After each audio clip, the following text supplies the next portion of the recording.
Hello everybody, আশা করি তোমরা সবাই খুব ভালো আছো।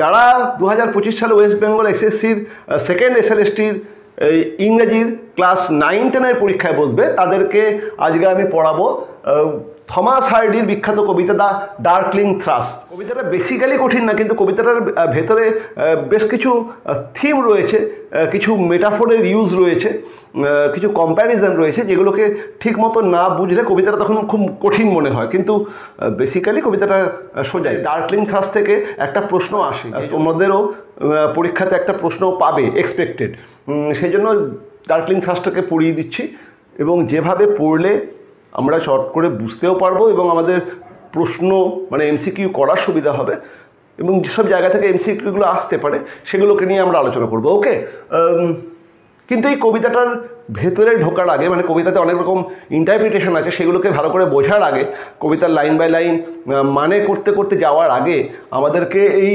ডার্কলিং থ্রাসের ব্যাকগ্রাউন্ড, এই কবিতাটা প্রত্যেকটা কবিতা লেখারই একটা করে ব্যাকগ্রাউন্ড থাকে। কবি আচমকা কবিতা লেখেন না, তার মাথা থেকে দীর্ঘদিন আগে থেকেই কিছু চিন্তাভাবনা ধীরে ধীরে জমা হতে থাকে। সেই ব্যাকগ্রাউন্ড এই ডার্কলিং থ্রাসের, সেটাকে আমাদের একটু জেনে নিতে হবে, তবেই আমরা কবিতাটাকে খুব সহজে ইন্টারপ্রিট করতে পারবো। এবং কবি Thomas Hardy as a man তিনি কেমন ছিলেন বা তার চিন্তাভাবনা কী ধরনের ছিল সেগুলোকে নিয়ে একটু আলোচনা করে নেবো। ওকে, তারপরে আমরা কবিতাটাকে ইন্টারপ্রিট করব। থমাস হার্ডির সম্পর্কে যেটা মনে রাখা সেটা হচ্ছে 1840 খ্রিস্টাব্দে তার জন্ম এবং 1928 খ্রিস্টাব্দে তার মৃত্যু। তিনি একজন English novelist, story writer and poet. তিনি একাধারে তিনি ইংল্যান্ডে জন্মগ্রহণ করেছেন, ইংলিশ স্টোরি রাইটার, ছোটো গল্প লিখতেন, পোয়েট, কবিতা লিখতেন এবং থমাস হার্ডির পরিচয় এগুলো সব থেকে বেশি অ্যাজ আ নভেলিস্ট। থমাস হার্ডির নভেল অত্যন্ত জনপ্রিয় এবং অত্যন্ত বিখ্যাত, ঠিক আছে? কাজেই আমাদেরকে দিয়েছে থমাস হার্ডির কবিতা, কিন্তু বেসিক্যালি থমাস হার্ডি একজন নভেলিস্ট। যাই হোক, থমাস হার্ডি যেটা হচ্ছেন তিনি, মানে যেটা তার লেখার বৈশিষ্ট্য বা অ্যাজ এ ম্যান তার বৈশিষ্ট্য, হি ওয়াজ আ ভিক্টোরিয়ান রিয়েলিস্ট। দেখো আমি লিখে রেখেছি, থমাস হার্ডি ভিক্টোরিয়ান এজের তিনি কবি বা নভেলিস্ট যাই বলো, কিন্তু তিনি স্টার্ন ভিক্টোরিয়ান ক্রিটিক। ভিক্টোরিয়ান সোসাইটিতে একাধিক, ভিক্টোরিয়ান সোসাইটি যেটা এই 19বিংশ শতকের ঘটনা, সেখানেতে সেই সোসাইটির মধ্যে একাধিক সামাজিক দোষ ত্রুটি, প্রত্যেকটা সোসাইটিরই মানে প্রত্যেকটা এজেরই কিছু দোষ ত্রুটি থাকেই, তা সেগুলোকে খুব ভিহিমেন্টলি অ্যাটাক থমাস হার্ডি করেছেন। Greatly influenced both in the novels and in his poetry by romanticism, specially by Wordsworth. Thomas Hardy একজন পেসিমিস্ট মানে নৈরাশ্যবাদী, সেটা আমরা পরে আসবো, কারণ সেটাই হচ্ছে থমাস হার্ডির সব থেকে বড় পরিচিতি। কিন্তু থমাস হার্ডির প্রাথমিক যে সমস্ত লেখনী তার মধ্যে বেশ রোমান্টিসিজম তার ছোঁয়া পাওয়া যায়, because he was greatly influenced by romantic movement and romantic poets like William Wordsworth. But after a certain time, he realized that that world is not his world. তাদের সোসাইটি, তাদের যে approach towards life as a whole, সেটার সঙ্গে Victorian approach towards life সম্পূর্ণ আলাদা। এবং after a certain time আমরা দেখি থমাস হার্ডির মধ্যে পেসিমিজমের জন্ম হচ্ছে এবং তার লেখাগুলো ধীরে ধীরে ব্লিক, ডেজোলেট অ্যান্ড পেসিমিজমে ভরে উঠছে। থমাস হার্ডিকে ইংলিশ লিটারেচারে এক ডাকে চেনে তার পেসিমিজমের জন্য। What is pessimism? নৈরাশ্যবাদ মানে কি? পেসিমিজম এমন একটা মানসিক অবস্থা বা একটা মেন্টাল স্টেট যেখানেতে আমরা দেখি সেই পেসিমিস্ট মানুষ ফিল করে যে সে এমন একটা সোসাইটির মধ্যে বিলং করছে যে সোসাইটির অগ্রগতি, ডেভেলপমেন্ট অ্যান্ড প্রোগ্রেস সেটা স্টপ হয়ে গেছে। কাজেই তাকে সোসাইটি বেঁচে থাকার রসদ বা আশার আলো দেখাতে পারছে না। এবং এইরকম পরিস্থিতিতে বা এরকম একটা পরিবেশের মধ্যে মানুষ পড়লে তার মধ্যে সব কিছুতেই একটা নেগেটিভিটি চলে আসে। যে নৈরাশ্যবাদ, এটা থমাস হার্ডির লেখার মধ্যে প্রবলভাবে লক্ষ্য করা যায়। তার মানে কি থমাস হার্ডির লেখাতে নৈরাশ্যবাদ ছাড়া আর কিছু নেই? অবশ্যই আছে, এবং সেই জন্যই আমরা দ্য ডার্কলিং থ্রাসটা পড়ব। Darkling Thrush as a poem is not such a great poem, খুব একটা আহামরি কবিতা না, কিন্তু এই কবিতার যেটা message, that is very important. Thomas Hardy pessimist, এটা মনে রেখো। থমাস হার্ডি বিখ্যাত তার নভেল বা উপন্যাসের জন্য, যেমন far from the madding crowd, Tess of the d'Urbervilles, Jude the obscure, the return of the native, এবং সবথেকে যেটা বড়, দ্য মেয়ার অফ ক্যাস্টারব্রিজ। আমি আসলটাই বলতে ভুলে যাচ্ছি। এই সমস্ত অসাধারণ নভেলের জন্য থমাস হার্ডি অত্যন্ত জনপ্রিয়। থমাস হার্ডি আমি একটা আলাদা করে লিখেই দিয়েছি, highly critical of much in Victorian society specially on the declining status of rural people in Britain. Thomas Hardy Victorian society সব থেকে বড় ক্রিটিক। এই জিনিসটা না বুঝে এই কবিতাটাকে পড়া উচিত। থমাস হার্ডি ভিক্টোরিয়ান সোসাইটি সব থেকে বড় ক্রিটিক এবং তিনি ভিক্টোরিয়ান সোসাইটিতে চলে আসা কিছু এজ ওল্ড নোশন বা ধারণা তার উপরে তিনি কষাঘাত এনেছেন। ভিক্টোরিয়ান সোসাইটির শেষার্ধে আমরা সোসাইটির চরম অবক্ষয় দেখি, কিন্তু সেই চরম অবক্ষয়ের কারণ কি? ভিক্টোরিয়ান সোসাইটির অবক্ষয়ের সব থেকে বড় কারণ হলো ইন্ডাস্ট্রিয়ালাইজেশন বা শিল্প বিপ্লব। ইংল্যান্ডেতে যখন শিল্প বিপ্লব শুরু হয় তখন আমরা দেখছি গ্রামের পর গ্রাম ফাঁকা হয়ে যাচ্ছে, সমস্ত লোকজন অর্থের চাহিদাতে গ্রাম ছেড়ে শহরে চলে আসছে। গ্রামীণ অর্থনীতি, গ্রামীণ কালচার, গ্রামীণ সোসাইটি অ্যাজ আ হোল সব কিছু ভেঙে চুরে ছারখাড় হয়ে যাচ্ছে। ধীরে ধীরে শহর বৃদ্ধিপ্রাপ্ত হচ্ছে, গ্রাম সংকীর্ণ হচ্ছে, ক্ষুদ্র হচ্ছে। গ্রামের জায়গা জমি সেখানে আমরা দেখছি বড় বড় কলকারখানা, সেগুলো গজিয়ে উঠছে এবং কলকারখানার ধোঁয়া যতই বৃদ্ধিপ্রাপ্ত হচ্ছে মানুষের মনও দেখছি কলুষিত হয়ে যাচ্ছে, ক্ষুদ্র হয়ে যাচ্ছে। এই যে টোটাল একটা কোলাপসিং সিস্টেম, এই যে সমাজ বা সভ্যতাতে একটা কোলাপস বা একটা পতন দেখা যাচ্ছে, যেটা ইন্ডাস্ট্রিয়াল রেভলিউশনের বোধহয় সব থেকে বড় এফেক্ট, সেইটাকে থমাস হার্ডি তার কবিতার মাধ্যমে অসাধারণভাবে ফুটিয়ে তুলেছেন। এইগুলো জানলেই আমাদের Thomas Hardy as a man জানা হয়ে যায়। পরে আমরা এই দ্য ডার্কলিং থ্রাসের এই কবিতাটার কিছু ইনফরমেশন আমাদের জেনে নিতে হবে, যেগুলো খুব ইম্পর্ট্যান্ট। সেটা হচ্ছে এই যে কবিতা দ্য ডার্কলিং থ্রাস, এই কবিতাটি যখন প্রথম লেখা হয়, থমাস হার্ডি যখন প্রথম লেখেন এবং প্রথম যখন পাবলিশও হয়, প্রথমবারের জন্য যখন পাবলিশ হয়, এই কবিতাটির নাম ছিল by the century's death bed, মানে শতকের মৃত্যুশয্যা। By the century's death bed মানে শতক, সেঞ্চুরি মানে হচ্ছে শতক, মানে একটা 100 বছরের যুগের মৃত্যুশয্যার পাশে এই কবিতা লেখা হচ্ছে। কবিতাটার টাইটেল ছিল সেটাই, by the century's death bed, এবং এটা first published on 29 December 1900 in the Graphic. Graphic বলে একটা ম্যাগাজিনেতে 29 ডিসেম্বর 1900 সালে এই কবিতাটি প্রকাশিত হচ্ছে। কবিতাটি প্রকাশিত হচ্ছে দ্য গ্রাফিক বলে একটা ম্যাগাজিনে। Later published in London Times on 1 January 1901। তারপরে লন্ডন টাইমস বলে আর একটি পত্রিকাতে এটি 1901 সালের 1 জানুয়ারি পাবলিশ হচ্ছে। এই ইনফরমেশানগুলো খুব ইম্পর্টেন্ট।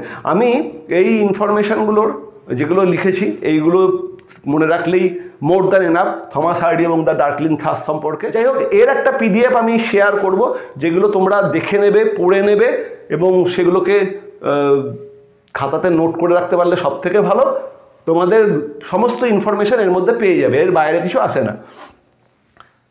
ডার্কলিং থ্রাস এই কবিতাটির ফার্স্ট পাবলিকেশনের ডেটটা এক্স্যাক্ট পাওয়া গেলেও কবিতাটি কবে লেখা হয়েছে তার এক্স্যাক্ট ডেট পাওয়া যায় না। তবে এই কবিতার ফার্স্ট ম্যানুস্ক্রিপ্টেতে একটা অস্পষ্টভাবে 1899 কথা লেখা ছিল, যেটা একদম অস্পষ্ট। ঠিক আছে, সেই থেকে মনে করা হয় এই কবিতাটি, এবং কবিতাটি যখন পড়বো তখন দেখবে একটা শীতের দিনের কথা বলা হচ্ছে, মানে এই কবিতাটি ওই 1899 মানে এই যে পাবলিকেশন হয়েছে তার ঠিক 1 বছর আগেই কোনো একটা শীতের দিনে, মোস্ট প্রবাবলি ডিসেম্বরেতেই, কারণ যে সিনারিকে বর্ণনা করা হয়েছে সেটা ডিসেম্বরেতেই দেখা যায়, ডিসেম্বরেতেই লেখা হয়েছে বলে সবাই সেটাকে মেনে নেন। ঠিক আছে, থমাস হার্ডি ফাউন্ডেশন বলছে এই কবিতাটি 1899 সালের ডিসেম্বর মাসে, মানে ওই শীতের সময়ে লেখা, এবং যেটি প্রথম প্রকাশিত হচ্ছে 29 ডিসেম্বর 1900-তে, 1 বছর পরে। ওকে, দ্য ডার্কলিং থ্রাস এই কবিতাটির বাকি টেকনিক্যাল অ্যাসপেক্টস, যেগুলো লিটারেরি ডিভাইসেস, সেগুলো সম্পর্কে আলোচনা করার আগে আমি এই কবিতাটির যেটি সংক্ষিপ্ত সার, মানে এই কবিতাটি যে থিমের উপরে লেখা হয়েছে সেই থিমটাকে তোমাদের সঙ্গে একটু আলোচনা করে নিই, তাহলে আমাদের বাকি জিনিসগুলো চট করে বোঝা যাবে। আমি একদম শেষেতে, জায়গা একটুখানি ছোট হয়ে গেছে, লিখে দিয়েছি, the poem describes a desolate world which actually serves an extended metaphor for the decay of western civilization, while the thrush is a symbol of its possible rebirth through religious faith. এখানেতে এই কবিতাতে একটা comparison আছে, একটা তুলনা আছে। এই যে কবিতা, এই কবিতা একটা ওয়েস্টার্ন সিভিলাইজেশন বা পাশ্চাত্য সভ্যতার একটা ডিকেইং কন্ডিশন, একটা মানে ধ্বংসপ্রাপ্ত রূপকে আমাদের সামনে তুলে ধরে। দিস পোয়েম, এই কবিতার যে সেটিংস, এই কবিতা যেটা বলতে চায় সেটা আর কিছুই না, মানে যেটা প্রেজেন্ট করে কবিতার সমস্ত লাইনগুলো, যে একটা সেটিংস বা সারাউন্ডিংকে প্রেজেন্ট করে, সেই সারাউন্ডিংসটা ভেরি ডিজোলেট, ব্লিক, খুব একটা ক্ষয়িষ্ণু সমাজ ব্যবস্থা এই কবিতার মাধ্যমে, এই কবিতার প্রথম দুটি স্ট্যান্ডাতে আমরা দেখব, সেটাকে তুলে ধরা হয়েছে। Actually the society is now decaying, the whole world is in a desolate condition. কারণ কি, ইন্ডাস্ট্রিয়ালাইজেশন চলে এসছে এবং সেই ইন্ডাস্ট্রিয়ালাইজেশনের তীব্র চাপ এবং পারিপার্শ্বিক বিভিন্ন কুপ্রভাব আমরা দেখছি মানুষের এই ওয়েস্টার্ন সিভিলাইজেশনের যেটা main source of culture and heritage, that is, সেটা হচ্ছে ওয়েস্টার্ন সিভিলাইজেশনে যেটা রুরাল লাইফ, সেই রুরাল লাইফ সেটা ধ্বংসপ্রাপ্ত হচ্ছে। সেই গ্রামীণ পরিবেশ, সেই গ্রামীণ অর্থনীতি, সেই গ্রামীণ মানুষের মন সবই ধীরে ধীরে ধ্বংসপ্রাপ্ত হচ্ছে। সেই জিনিসটাকে আমরা দেখছি এই কবিতার মাধ্যমে থমাস হার্ডি প্রেজেন্ট করছেন। কিন্তু এই কবিতার থার্ড এবং ফোর্থ স্ট্যান্জা, সেখানেতে আমরা একটা thrush, what is a thrush, আমি তো এতক্ষণ ধরে দ্য ডার্কলিং থ্রাস বলে যাচ্ছি। Thrush is one type of singing bird. Thrush হচ্ছে ছোট একটা গায়ক পাখি। আমাদের যেমন বুলবুলি, ছোট বুলবুলি গান গায়, তেমনি ইংল্যান্ডে এবং ইউরোপিয়ান কান্ট্রিতে থ্রাস বলে একটা ছোট গায়ক পাখি পাওয়া যায়। আমরা এই কবিতার থার্ড এবং ফোর্থ স্ট্যান্ডাতে দেখব একটা থ্রাস বা একটা ছোট্ট এই গায়ক পাখির কথা, যে এই ডেসোলেট, এই ব্লিক সারাউন্ডিংসের মাঝে যেন আশার আলো জাগাবে তার গান। কবি কিন্তু পেসিমিস্ট, তিনি জানেন যে এই সোসাইটিকে আর বাঁচানো যাবে না, মানে তার মধ্যে কোনো হোপ নেই। তিনি জানেন যে টাইমের মধ্যে এখন এই ওয়েস্টার্ন সিভিলাইজেশন বিলং করছে, সেই সময়টা বড় খারাপ, এবং ওয়েস্টার্ন সিভিলাইজেশনের তার যে রিগেন বা রিবার্থ, তার যে ফিরে আসা, পুনর্জন্ম, সেটা কার্যত অসম্ভব। কারণ western civilization is now on the path of dying. Western civilization এবার মৃতপ্রায়, দুদিন পরে মরে যাবে, একে আর বাঁচানো যাবে না, পুনরুজ্জীবন বা রেজারেকশন এর হওয়া সম্ভব না। কিন্তু ওই যে পাখিটি গান গাইছে, খুব ছোট্ট পাখি, একাই একটা পাখি সমস্ত স্তব্ধতা ফাটিয়ে গান গাইছে, কবির মনে হচ্ছে হয়তো সেই পাখিটা কোনো একটা আভাস ইঙ্গিত পেয়েছে যে এই সোসাইটি এর যদি সেটা মরেও যায়, হয়তো নতুন একটা সোসাইটি, হয়তো নতুন একটা কালচার, হয়তো নতুন একটা ট্র্যাডিশন, হয়তো কোনো নতুন হোপ, আশা জন্ম নেবে। হয়তো এই পাখিটা কোনো ইথেরিয়াল বিইং, হয়তো এ কোনো স্বর্গীয় পাখি বা কোনো স্বর্গীয় বার্তা এই পাখিটা পেয়েছে, যে বার্তাটা কবি পাননি, যে বার্তাটা এই সোসাইটি পায়নি। হয়তো এই পাখিটা কোনো বার্তা পেয়েছে এবং সেই বার্তাটা সে প্রকাশ করছে, সেই বার্তাটা সে ছড়িয়ে যেতে চাইছে। এবং যখন সমস্ত কিছু ধ্বংসপ্রাপ্ত হয়, তার মাঝখানে নতুন করে একটা গাছের অঙ্কুরোৎগম করাটা খুব কঠিন, এবং এই পাখিটা এটা ট্রাই করছে, চিৎকার করে করে তার গানের মাধ্যমে লোকজনের মধ্যে আশার আলোটাকে বোনার চেষ্টা করছে। কি সেই আশা? যে এই সোসাইটি হয়তো আবার পুনর্জীবন লাভ করবে। এবং কিভাবে করবে? এখানে ছোট্ট একটা খ্রিশ্চান এলিমেন্ট রয়েছে, যে থ্রু ক্রাইস্ট, বা ওই ধর্মীয় পথেই ধীরে ধীরে আমাদেরকে সোসাইটির আবার আপলিফ্ট হবে, সোসাইটির আবার রিজেনারেশন হবে, সোসাইটি আবার পুনরুজ্জীবন ঘটবে। সেই ব্যাপারটা এই কবিতার মধ্যে রয়েছে। So the poem describes a desolate world which actually serves as an extended metaphor for the decay of western civilization, while the thrush, এই যে পাখি, is a symbol of its possible rebirth through religious faith. ধর্মবিশ্বাসের মাধ্যমে হয়তো western সিভিলাইজেশনের আবার পুনরুজ্জীবন সম্ভব, এই মেসেজটাও এই কবিতাটা দিচ্ছে। এবং এক্স্যাক্টলি এই কারণেই এই কবিতাটাকে বিভিন্ন স্কুল এবং কলেজের সিলেবাসেতে পড়ানো হয়। তার কারণ ব্লিক সারাউন্ডিংসের মাঝখানে আশার আলো এই কবিতাটা দেয়। যাই হোক, এরপরে কবিতাটার কিছু টেকনিক্যাল অ্যাসপেক্টস নিয়ে আলোচনা করি। এই কবিতাতে মোট 32টা লাইন আছে। 4 স্ট্যাঞ্জাস কনসিস্টিং অফ 8 লাইনস। 4টে স্ট্যাঞ্জা আছে, প্রত্যেকটি স্ট্যাঞ্জাতে 8টা করে লাইন আছে, 4 8 32টা লাইন। একটা স্ট্যাঞ্জাতে 8 লাইন, তাকে আমরা বলি অক্টেভ। তাহলে এখানে 4টে অক্টেভ আছে, টোটাল 32টা লাইন আছে। এই কবিতাটি আয়াম্বিক ছন্দে লেখা এবং alternate lines of iambic tetrameter and iambic trimeter. কবিতাটিতে আয়াম্বিক টেট্রামিটার এবং আয়াম্বিক ট্রাইমিটারকে অল্টারনেট ওয়েতে ইউজ করা হয়েছে। এই কবিতার রাইম স্কিম সেটা কীরকম? এবি এবি সিডি সিডি, সোজা rhyme scheme, AB AB CD CD, 8টা করে লাইনের একটা স্ট্যাঞ্জা।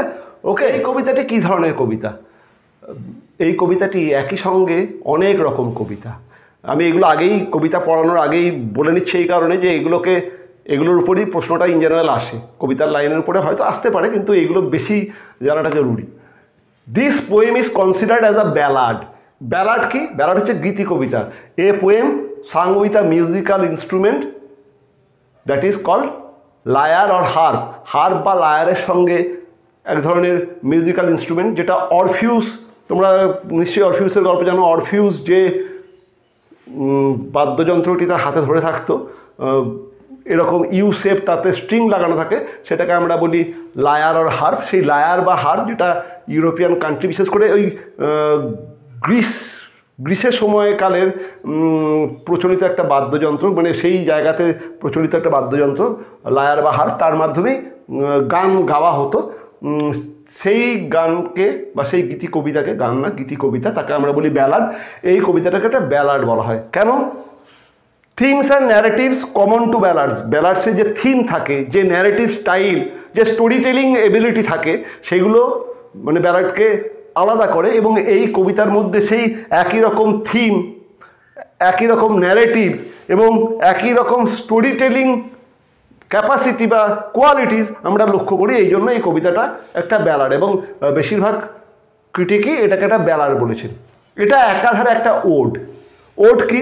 ওড হচ্ছে লিরিক্যাল পোয়েমস, কবিতা, but ode is address to some people or thing and it has some lofty ideal. ওডে কাউকে উদ্দেশ্য করে কারোর প্রশংসা করা হয়, কোনো জিনিস বা কোনো মানুষের প্রশংসা করা হয়, এবং সেই প্রশংসার মধ্যে বেশ লফটি আইডিয়াস, বেশ উঁচু ধারণা থাকে সেই মানুষ বা সেই বস্তুটি সম্পর্কে। ওড, এই কবিতাও একটা ওড। সেখানে লফটি আইডিয়াস, কার উপর লফটি আইডিয়া?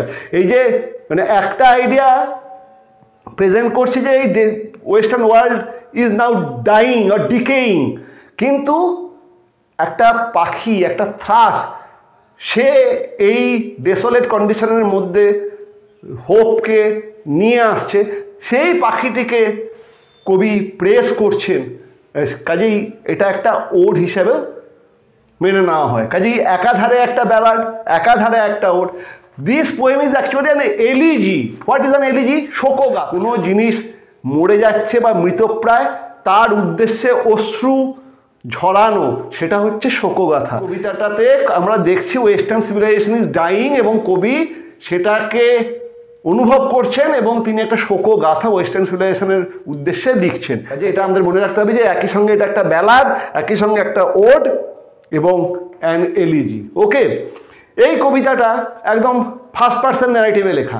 এই কবিতাটায় ডিরেক্ট কবি তিনি তার বক্তব্যকে তুলে ধরছেন, কোনো ঘুরিয়ে পেঁচিয়ে না। কবি নিজেই একটা সোসাইটিকে দেখছেন, সেই সোসাইটির পতন তিনি দেখছেন, তার মনের মধ্যে যন্ত্রণা হচ্ছে এবং তিনি স্ট্রেট কাট সেই যন্ত্রণাটাকে ফুটিয়ে তুলছেন।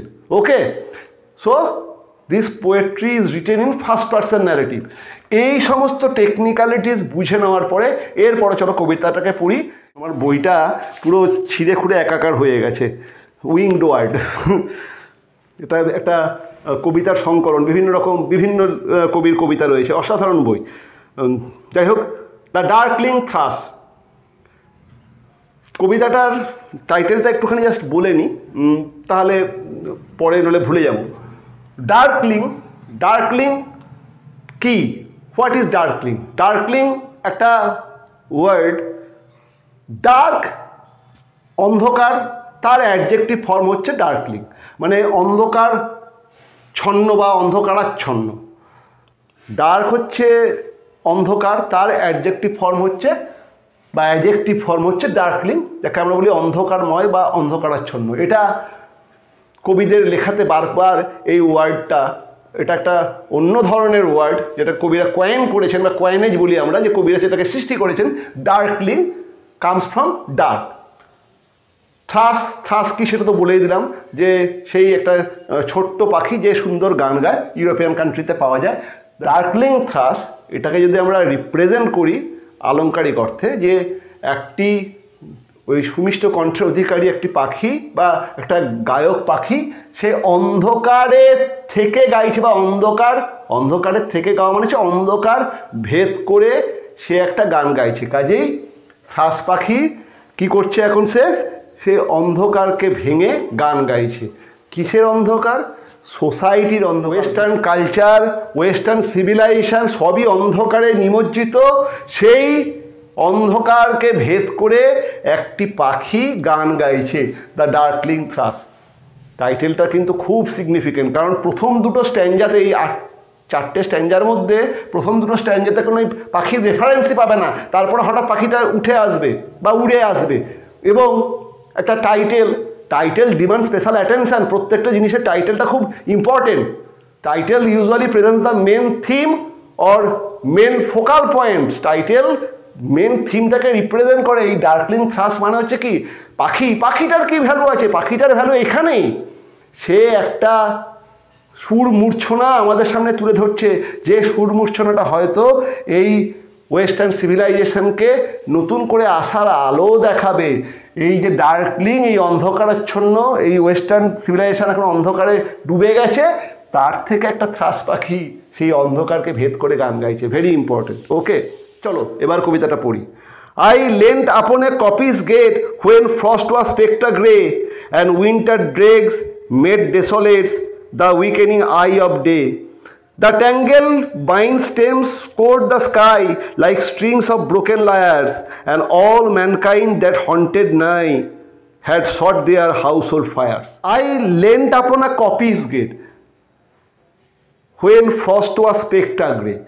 আমি একটা গেটেতে বা একটা দরজাতে হেলান দিয়ে দাঁড়িয়ে আছি। কপিস কথাটার অর্থ হলো কন্ট্রোলড ফরেস্ট। কপিস কথাটার আক্ষরিক অর্থ হলো কন্ট্রোলড ফরেস্ট, মানে সেই ধরনের বন, ছোট বন যেটা মানুষজনের দ্বারা নিয়ন্ত্রিত। গ্রাম সাইডে বেশ কিছু ছোট ছোট বন কাঠুরেরা সাধারণত তৈরি করে, যেখান থেকে তারা তাদের নিত্য প্রয়োজনীয় কাঠ নিয়ে আসে। আর ওয়েস্টার্ন সিভিলাইজেশনে এরকম ছোট ছোট ফরেস্ট পার্সোনাল ইউজের জন্য বা সমাজের ইউজের জন্য প্রত্যেকটা গ্রামের পাশেই থাকতো, এবং সেই ফরেস্টগুলো ওয়েল মেনটেন থাকতো। সেই ফরেস্টগুলোকে খুব যত্ন করা হতো, তার কারণ সেই ফরেস্টগুলো গোটা গ্রামের অধিবাসীদের প্রয়োজনীয় কাঠের যোগান দিত। এরকম একটা কন্ট্রোলড ফরেস্ট বা কপিস ফরেস্টের গেটে আমি ঠেসান দিয়ে বা হেলান দিয়ে দাঁড়িয়ে আছি। আমি, কবি নিজেই বলছে, I leant upon a coppice gate when frost was spectre grey. Frost মানে হচ্ছে বরফ। তা বরফ কোন সময় পড়ে? বরফ পড়ে শীতকালে। কাজে আমরা বুঝতে পারছি যে সময়ের এই কবিতাটা লেখা হচ্ছে বা যে সময়ের কথা এই কবিতার মাধ্যমে বলা হচ্ছে, সেটা একটা উইন্টারের কথা, একটা উইন্টারির ইভিনিংয়ের কথা আমরা পরে আসছি। একটা উইন্টারি ইভিনিংয়ের কথা কবি এই কবিতার প্রথমেই তুলে ধরছেন। আর সেই সময়ে when frost was spectre grey, বরফগুলোকে কেমন দেখতে লাগছে, যে জায়গায় কবি মানে যে কন্ট্রোল ফরেস্ট বা ছোট বনটার গেটেতে হেলান দিয়ে কবি দাঁড়িয়ে আছেন এবং আশেপাশে কেউ নাই, কবি কিন্তু একা, নোবডি ওয়াজ দেয়ার। তিনি দেখছেন চারিদিকে বরফ পড়ছে, তুষার বা বরফ ঝরে ঝরে পড়ছে, কিন্তু সেই বরফগুলো স্পেকট্রা গ্রে, ধূসর রঙের একটা বরফ। সাধারণত স্পেকট্রা গ্রে এইটাকে আমরা ইউজ করি যে কোনো ব্যক্তি যদি মারা যান তার চামড়ার মধ্যে যে ফ্যাকাশে ভাবটা লক্ষ্য করা যায়, আমরা বলি স্পেকট্রা গ্রে। এবং এই যে বরফ সাধারণত ধবধবে সাদা হবে, কিন্তু যে বরফটা এখানে পড়ছে বা যে বরফটাকে আমি দেখছি, দ্যাট ওয়াজ স্পেকট্রা গ্রে। সে যেন একটা ওই মৃত ব্যক্তির চামড়া যেমন একটা হলদেটে ধূসর রং নেয়, সেরকম একটা হলদেটে ধূসর রঙের বরফ আমি দেখছি। বরফ তার ঔজ্জ্বল্য সেটা হারিয়েছে। ইট মিনস যে সোসাইটি সোসাইটির যে তার ঔজ্জ্বল্য, তার ব্রাইটনেস, তার লুমিনাস কোয়ালিটি, সেটা সোসাইটিও হারিয়েছে। সোসাইটিতেও এখন আমরা এই স্পেকট্রা গ্রে কালারের প্রভাব লক্ষ্য করছি। সোসাইটির মধ্যে একটা মরণ যেন ছড়িয়ে পড়েছে। And winter's dregs made desolate the weakening eye of day. এবং শীতের তলানি দিনের চোখকে দুর্বল করে দিচ্ছে। ড্রেগ হচ্ছে তলানি।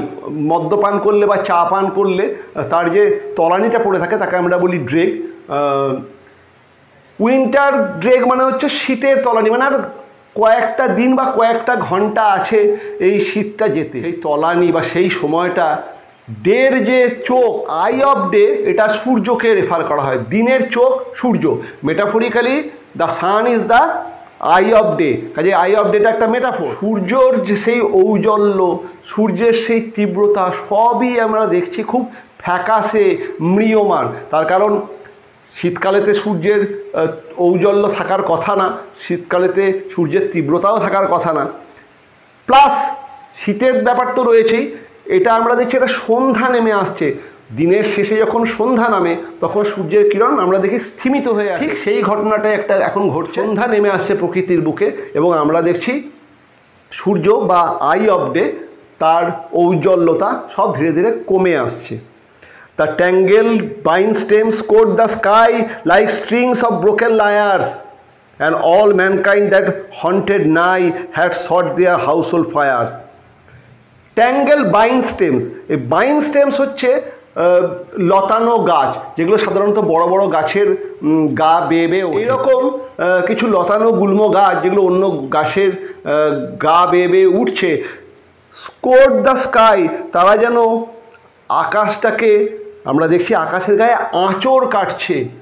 অসাধারণ একটা কথা কবি বলছেন, the tangle bine stem score the sky.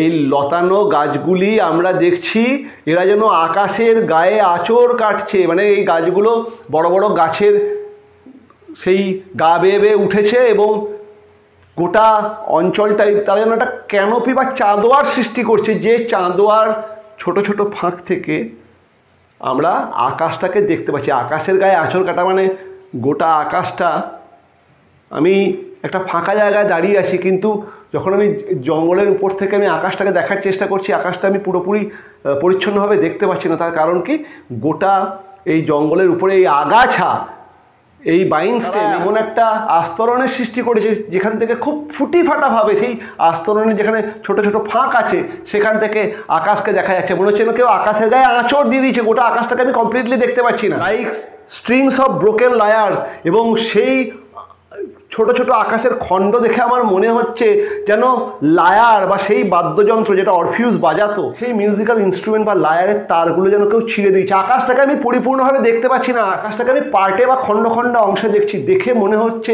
এই মিউজিক্যাল ইনস্ট্রুমেন্টের সমস্ত তারগুলো ছিঁড়ে গেছে, সে ছত্রাকার হয়ে গেছে ছিঁড়ে। And all mankind that haunted nigh had sought their household fire, এবং সমস্ত মানব জাতি যারা আশেপাশে থাকে, এই অঞ্চলের সমস্ত অধিবাসী যারা আশেপাশে থাকে, had sought their household fire, তারা তাদের ঘরে ঢুকে গেছে এবং সেখানেতে তারা উষ্ণতাকে অনুভব করার জন্য ঘরে যেখানে ফায়ার বা আগুন জ্বালানো হয় শীতের দিনেতে বা শীতের সন্ধ্যাতে ইউরোপিয়ান কান্ট্রিতে আগুন জ্বালানো হয়, সেই ফায়ার প্লেসের কাছে এরা সব চলে গেছে।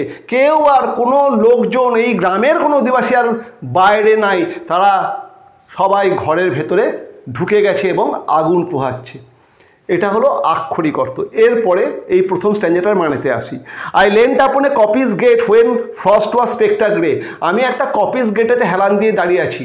কপিস গেট আমি যেটা বলছিলাম কন্ট্রোল ফরেস্ট, যেটা মানুষজন তার খুব যত্ন করে, কিন্তু আজকে আমি যে জায়গায় দাঁড়িয়ে আছি জায়গাটা একসময় জনগণেতে পরিপূর্ণ থাকতো, মানুষজন এই সমস্ত গাছপালাগুলোকে খুব যত্ন করত, কিন্তু আজকে সোসাইটির মধ্যে, ওয়েস্টার্ন সিভিলাইজেশনের মধ্যে একটা ডেসোলেট কন্ডিশন, একটা ব্লিক কন্ডিশন লক্ষ্য করা যাচ্ছে।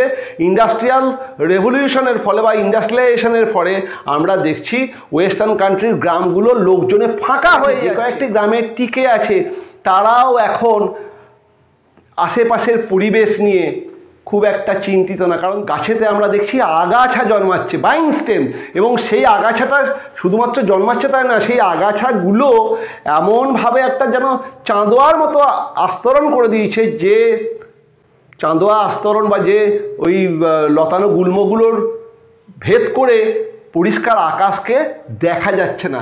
এই আগাছা এত বৃদ্ধিপ্রাপ্ত হয়েছে, সোসাইটিতে আগাছা এত বৃদ্ধিপ্রাপ্ত হয়েছে, রে অফ হোপের উপর একটা সেট পড়ে গেছে। একটা অসাধারণ রেফারেন্স এখানে দিচ্ছেন কবি, যে স্ট্রিংস অফ ব্রোকেন লায়ার্স, সেই মিউজিক্যাল ইনস্ট্রুমেন্ট 19th সেঞ্চুরি তার যে কালচার, সেই কালচারটা আমরা দেখছি ভেঙে গেছে। ওয়েস্টার্ন সিভিলাইজেশনকে একত্রে বেঁধে রেখেছিল তার কালচার, সেই কালচারের স্ট্রিংগুলো, সেই কালচারের তারগুলো ছিঁড়ে গেছে।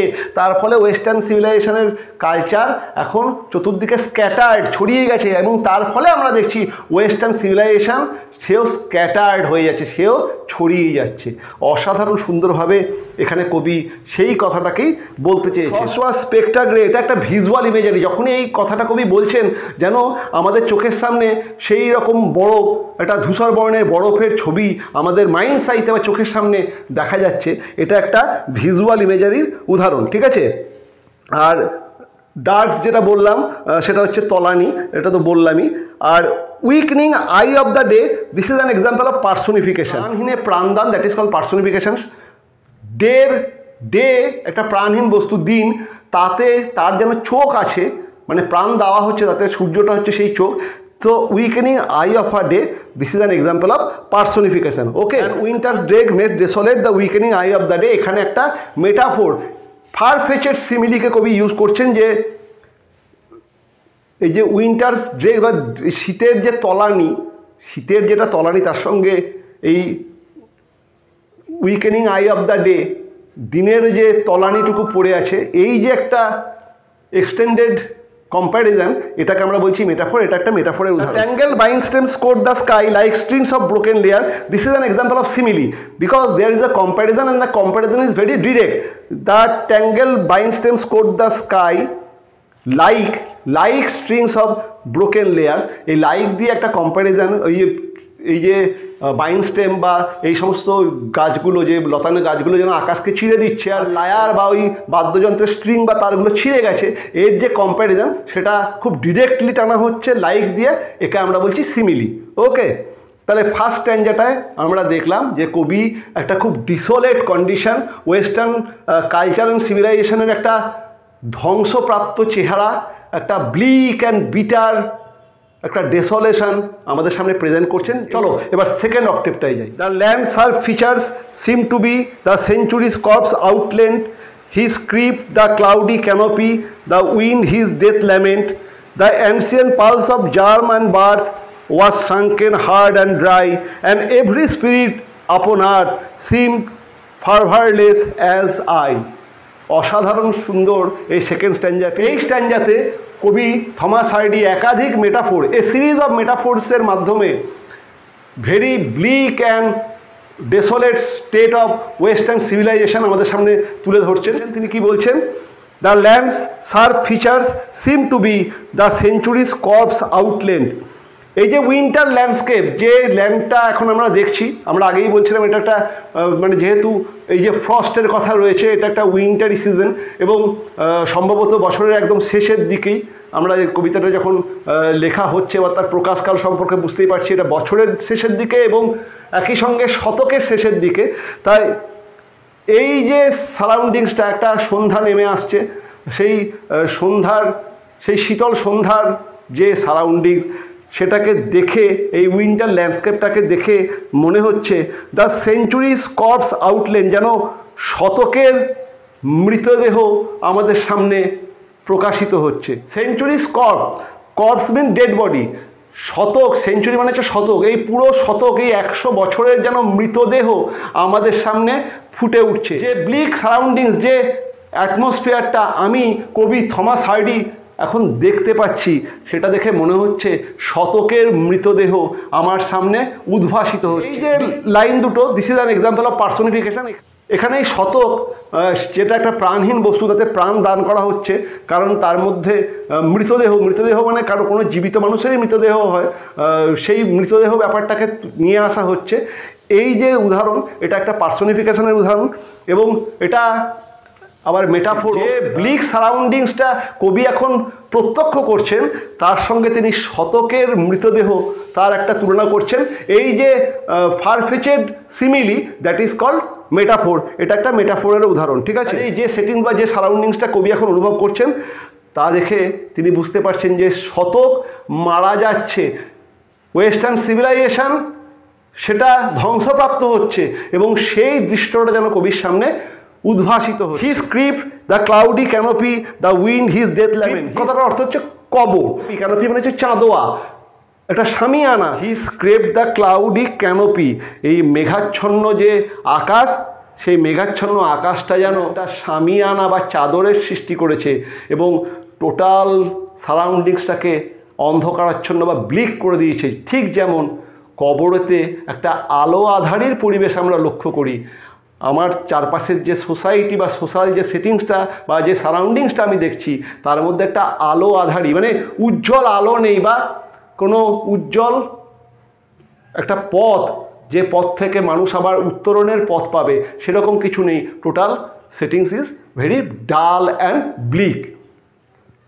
The wind his death lament, আর যে হাওয়া বয়ে যাচ্ছে, এ যেন এই শতকের যে মৃত্যু হচ্ছে, শতক মৃতপ্রায়, সেই মৃত্যু সঙ্গীতটা যেন সে গেয়ে বেড়াচ্ছে। যে বাতাসের আওয়াজ অন্য সময় মনেতে আনন্দের সঞ্চার করে, আজকে সেই বাতাসটা যেন আমাকে অনুভব করাচ্ছে যে এই শতকটি মারা যাচ্ছে, এই civilization it is going to die. এবং সেই শতকের কবরের উপরে সেই মেঘাচ্ছন্ন ক্যানোপি, এবং সেই শতকের মৃত্যুর জন্য বাতাসের কান্না, এই টোটাল ব্লিক অ্যান্ড ডেসোলেট সারাউন্ডিংসটাকে আরও ইন্টেন্সিফাই করছে, আরও তীব্র করছে। The ancient pulse of germ and birth was sunken hard and dry. The ancient pulse of germ and birth এটা একটা খ্রিশ্চান কয়েনেজ, মানে ক্রিশ্চানিটিতে বলে যে প্রত্যেকটি জিনিসের মৃত্যুর পরে আবার নতুন করে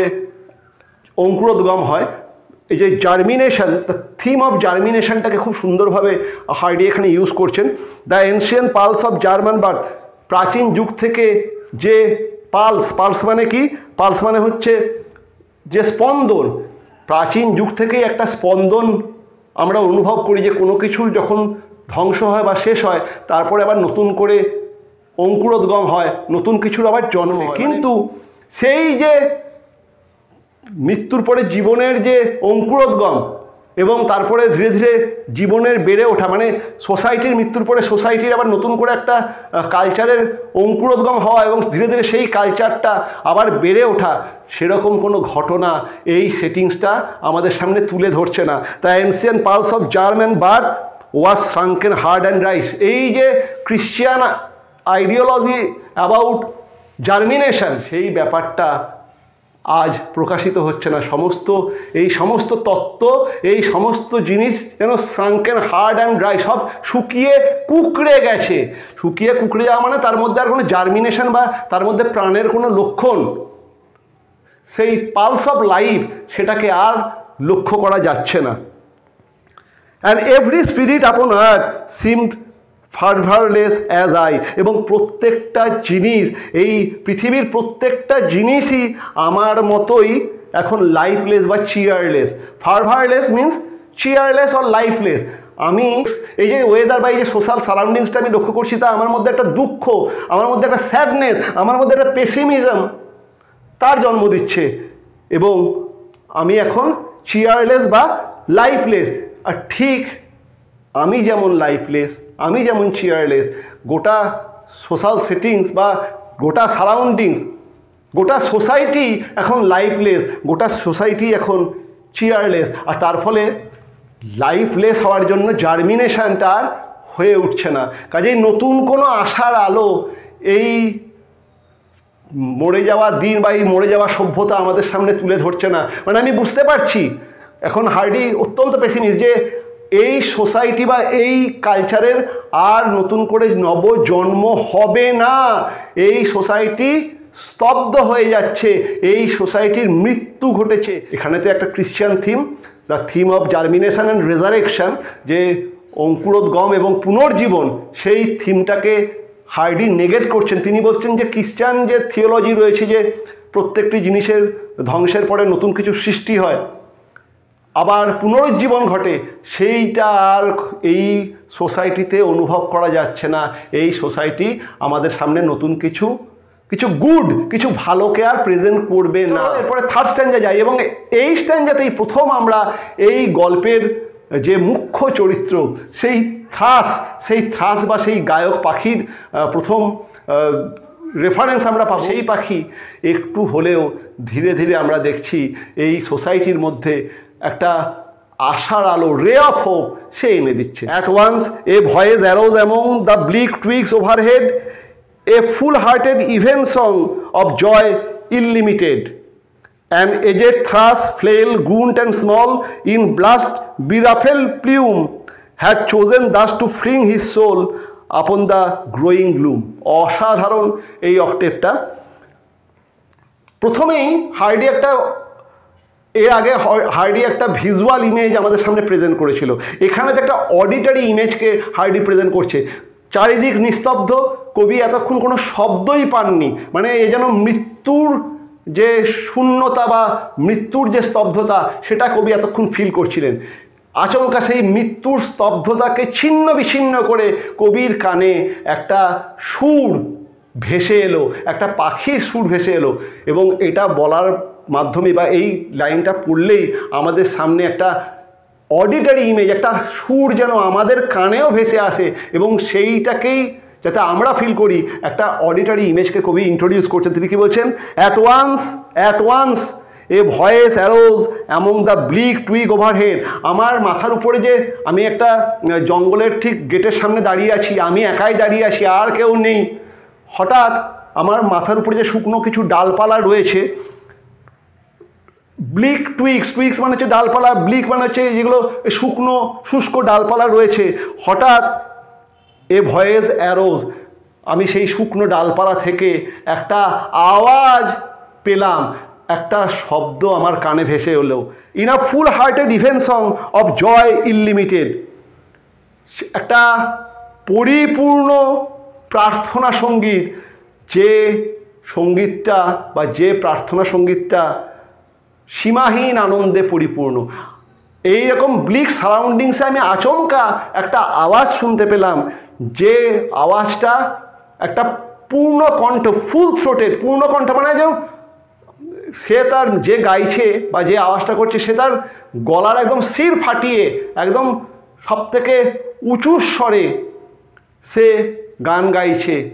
কি গান গাইছেন? ইভেন সং হচ্ছে যে কোনো, এটা একটা ক্রিশ্চান রেফারেন্স, যে কোনো চার্চের সন্ধ্যাবেলাতে আমরা দেখি ভগবানের উদ্দেশ্যে প্রার্থনা সঙ্গীত গাওয়া হয়, তাকে বলা হয় ইভেন সং।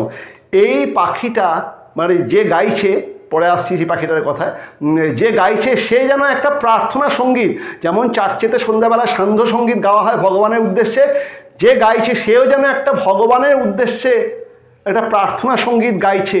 কি গাইছে? সে চাইছে এই যে সোসাইটি যেটা ধীরে ধীরে ধ্বংসপ্রাপ্ত হচ্ছে, ভগবান যেন সেই সোসাইটিটার মধ্যে একটু আশার আলো প্রবেশ করান, এবং যেন সেই সোসাইটিটার পুনরুজ্জীবনে ভগবান তাকে সাহায্য করেন। একটা ক্রিশ্চিয়ান রেফারেন্স দেওয়া হচ্ছে, অর্থাৎ যদি আমরা আবার আমাদের আমরা যে 19th সেঞ্চুরি সিভিলাইজেশন যে ধ্বংসপ্রাপ্ত হচ্ছে, তার কারণ কি? তারা ভগবানের কাছ থেকেও অনেকটা দূরে সরে গেছে। তারা একটা মানে উন্নত জীবনের মোহে গ্রাম ছেড়ে, গ্রাম হচ্ছে সোল, সেই দেহ যে আত্মা, সেইটাকে ছেড়ে তারা শহরের মোহে ছুটে চলে গেছে। আমরা যদি আবার গ্রামে ফিরে আসি, আমরা যদি আবার ভগবানের প্রতি বিশ্বাস রাখতে পারি, হয়তো maybe there is still hope, এখনও আশা আছে। হয়তো এই ডিকেইং ওয়েস্টার্ন সিভিলাইজেশন বেঁচে উঠতে পারে। At once a voice arose among the bleak twigs overhead in a full hearted evensong of joy ইনলিমিটেড।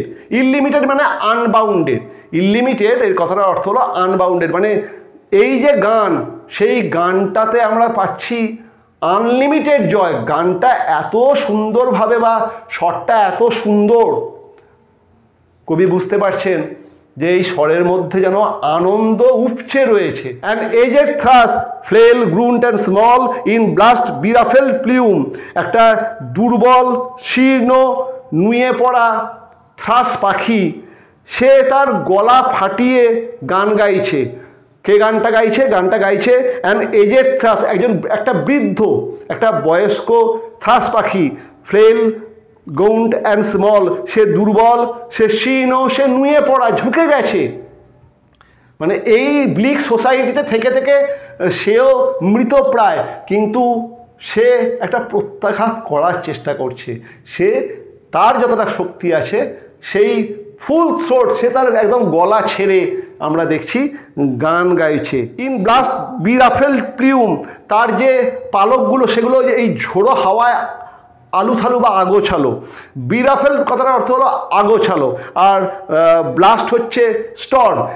এই যে শীতেতে যে ঝড় বইছে, এই হাওয়া দিচ্ছে, সেই হাওয়াতে আমরা দেখছি তার প্লিউম বা তার এই যে পালক সেগুলো বিরাফেলড হয়ে গেছে, সেগুলো আগোছালো হয়ে গেছে, আলুথালু হয়ে গেছে। মানে তার মধ্যে কোনো পরিপাটি ব্যাপার নেই, কারণ সেই ব্লিক সোসাইটিরই একজন মেম্বার। কিন্তু সেই ওই আলুথালু বহিরাবরণের মধ্যেও প্রাণপণে একটা ইভেন সং, একটা প্রার্থনা সঙ্গীত, যেন ভগবানের কাছে সে প্রার্থনা করার চেষ্টা করছে যে ভগবান এই সিভিলাইজেশনটা বেঁচে থাকুক, এই সব সিভিলাইজেশনে যারা মানুষ তাদের মধ্যে নতুন প্রাণের জন্ম হোক, নিউ রে অফ হোপ তাদের মধ্যেও আসুক।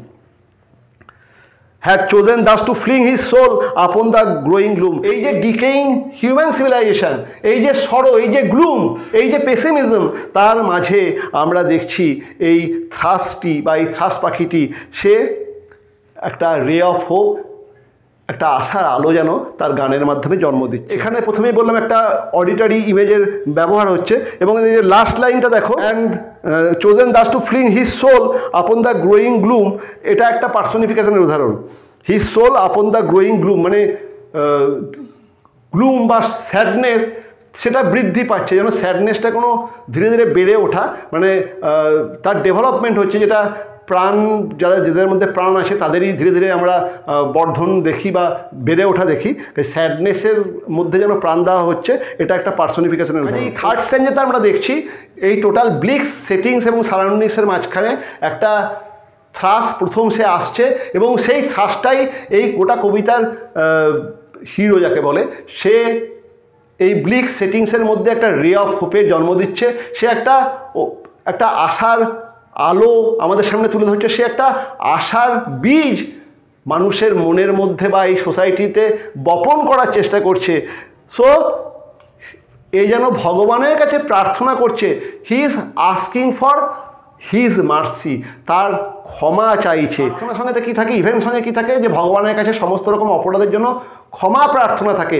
এই পাখিটাও যেন গোটা মানবতার হয়ে ক্ষমা চাইছে। চলো এবার লাস্টের স্ট্যান্জাটা পড়ি। So little cause for carolings of such ecstatic sound was written on terrestrial things afar or nigh around, that I could think there trembled through his happy good night air some blessed hope whereof he knew and I was unaware। অসাধারণভাবে এই কবিতাটাকে শেষ করা হচ্ছে। So little cause for caroling, এই আনন্দের, এই প্রার্থনা সঙ্গীতের এই যে এই জয়াস সাউন্ড, ক্যারোলিংস মানে হচ্ছে জয়াস সাউন্ড, যেটা ক্রিসমাস ক্যারল বা ক্রিসমাসের পরে যেটা ইউরোপিয়ান কান্ট্রিতে সবাই বিভিন্ন রাস্তা থেকে পথচারীরা প্রত্যেকটা বাড়ির সামনে গিয়ে গায়, মানে জয়াস সাউন্ড, একটা আনন্দের গান, যে নতুন প্রাণের জন্ম হচ্ছে তার গান, সেই ক্যারোলিং। সো লিটিল কজ ফর ক্যারোলিং, আমি জানি না কেন এত আনন্দের কারণটা কি, এই পাখিটার যে এই গান, এই যে গলা ফাটিয়ে সে গান গাইছে, এবং সেই গানটা আমার মধ্যে বা এই সমস্ত অঞ্চলের মধ্যে একটা আনন্দের জন্ম দিচ্ছে। কিন্তু কেন এই পাখিটা এইরকম একটা ব্লিক সিচুয়েশানে, এরকম একটা ব্লিক কন্ডিশনে, এরকম একটা ডেসোলেট স্টেটে কেন এই পাখিটা এত আনন্দের গান গাইছে আমি বুঝতে পারছি না। সো লিটিল কজ ফর ক্যারোলিং, এখানে তো আনন্দের গান গাওয়ার মতো কোনো কারণ ঘটেনি।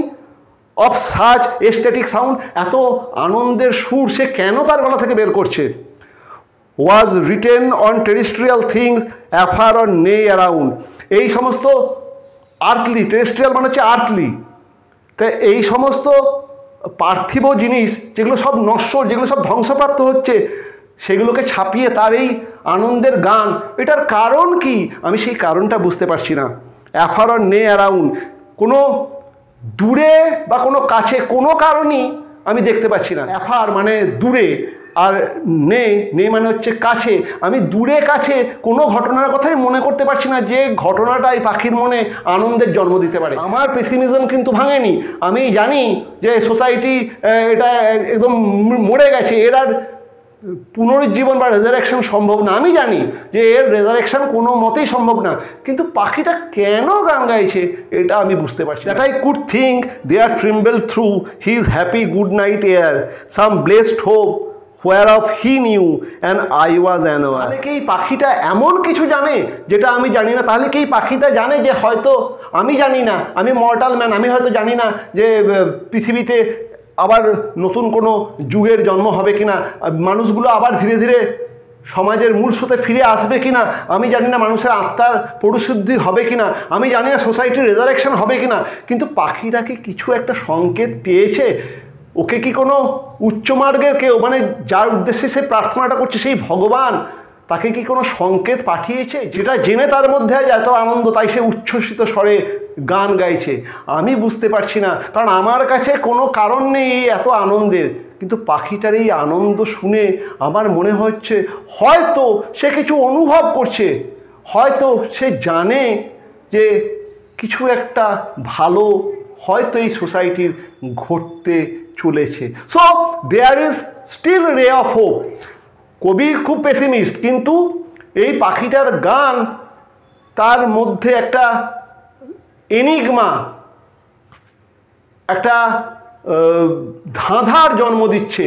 কবি শিওর অ্যান্ড স্যাঙ্গুইন যে এই সোসাইটির আর রেজারেকশন বা পুনরুজ্জীবন সম্ভব না, কিন্তু এই পাখিটার গান শুনে কবির মনে হচ্ছে এই পাখিটা হয়তো কোনো সংকেত পেয়েছে, বা এই পাখিটার কাছে হয়তো কিছু ইনফরমেশান আছে যেটা কবির কাছে নেই, এবং যে ইনফরমেশানটা পাখিটা জেনেছে হয়তো সেই ইনফরমেশানটা এই সিভিলাইজেশনের আবার রিস্টোরেশন বা পুনরুজ্জীবন, সেটা হয়তো পাখিটা জানতে পেরেছে, এবং সেই আনন্দে সে মাতোয়ারা হয়ে গান গাইছে। So the total scenario, the total song of the bird is a complete enigma to the poet. কবির কাছে একটা ধাঁধা, এটা একটা পাজল। কবি সেই পাজলটাকে সলভ করতে পারছেন না, এবং যেহেতু তিনি সলভ করতে পারছেন না, যে পাজলটা আমরা সলভ করতে পারি না সেটা নিয়েই আমরা চিন্তা করি, তাই তিনি এই কবিতাটা লিখছেন এবং পাঠককে জানাচ্ছেন যে তিনি এই ধাঁধাটা সলভ করতে পারলেন না। পাঠক, তোমরা কি এই ধাঁধাটা সলভ করতে পারবে যে কেন পাখিটা গান গাইছে? So there is in the last two lines a ray of hope, একটা আশার আলো খুব সুন্দরভাবে কবি বুনছেন। মানে এটা সেই ক্রিশ্চান থিমটাকে হাইলাইট করে যে যদি আমরা আমাদের দোষ ত্রুটিকে বুঝতে পারি, যদি আমরা সেটাকে মিটিগেট করার বা সেটাকে মিলিয়ে দেওয়ার বা সেটাকে কমানোর চেষ্টা করি, তাহলে হয়তো ভগবান আবার আমাদের দিকে মুখ তুলে চাই। হয়তো এই পাখিটা বলছে যে রিলিজিয়াস ফেথের রেস্টোরেশনের মাধ্যমেই এই ওয়েস্টার্ন সিভিলাইজেশনের আবার resurrection possible. So there is still ray of hope, এবং থমাস হার্ডির মতো একজন পেসিমিস্টও এই পাখির গানেতে একটা রে অফ হোপ বা আশার আলো খুঁজে পাচ্ছেন, এবং সেই রে অফ হোপই মানুষকে এই ডিকেইং সোসাইটি বা ডিকেইং সিভিলাইজেশন থেকে মুক্তির পথকে দেখাতে পারে। আমি কবিতাটা পড়ে দিলাম এবং যা যা মানে হয় সবই তোমাদেরকে বলে দিলাম। এরপরেও অনেক কিছু বলা যায়, কিন্তু অনেক বড় ভিডিও হয়ে গেছে। আমি ভিডিওগুলো ছোটো করবো ভাবি, কিন্তু অনেক কিছু বলা হয়ে যায়, বুঝতেও পারছি না যে তোমরা এরকম ভিডিও পছন্দ করছো কি না। যাই হোক, যদি ভালো লাগে অবশ্যই আমাকে জানিও যে এরকমভাবে ইন ডিটেলস পড়ালে যদি তোমাদের সুবিধা হয় সেটাও আমাকে জানিও। যদি তোমরা জানাও যে ছোট করে দিতে, তাহলে এই সমস্ত এই সমস্ত কবিতাগুলোকে ভালো করে না বুঝলে পরীক্ষাতে যে শর্ট প্রশ্ন বিভিন্ন রকম থিম বেস স্ট্রাকচার বেস আসবে, তো কাজেই ভালো করে আইডিয়াটা না থাকলে মুশকিল হয়। যাই হোক, তোমরা তোমাদের চাহিদা আমাকে জানাও, বা কেমন তোমরা আমার ক্লাসগুলোকে তোমাদের কেমন লাগছে সেগুলোকে জানাও, জিনিসগুলো সম্পর্কে আইডিয়াগুলো ক্লিয়ার হচ্ছে কিনা সেগুলো আমাকে জানাও। দেখা হবে অন্য ভিডিওতে। আর যারা এখনও আমার চ্যানেলকে সাবস্ক্রাইব করনি, করে নিও, ঠিক আছে? তোমাদের উপকারী হবে। আর যেগুলো বলছি একটুখানি লেন্দি, কিন্তু ভালো করে একবার শুনে নিও। একবার শুনলে আর ফার্দার এই সমস্ত কবিতা বা যেগুলো পড়াবো সেগুলোকে নিয়ে সেকেন্ড টাইম আর ভাবতে হবে না, একবার দেখে নিও।